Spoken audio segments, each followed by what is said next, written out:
بسم اللہ الرحمن الرحیم۔ السلام علیکم ورحمۃ اللہ وبرکاتہ۔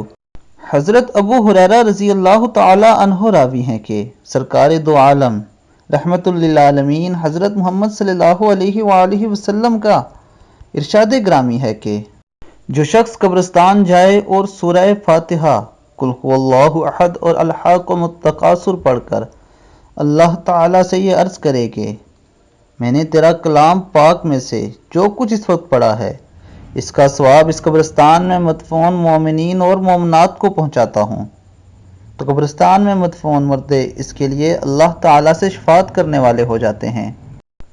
دوستو، جب بھی آپ کا گزر قبرستان کے پاس سے ہو یا قبرستان جائیں تو اس خیال کے ساتھ سورہ فاتحہ، قل هو اللہ احد اور الحاقم التکاثر پڑھ کر ان مدفین کے لیے دعا کیا کریں کہ جس طرح یہ لوگ آج آپ کی دعا کے منتظر ہیں، کل آپ نے بھی اسی طرح دعا کا منتظر ہونا ہے۔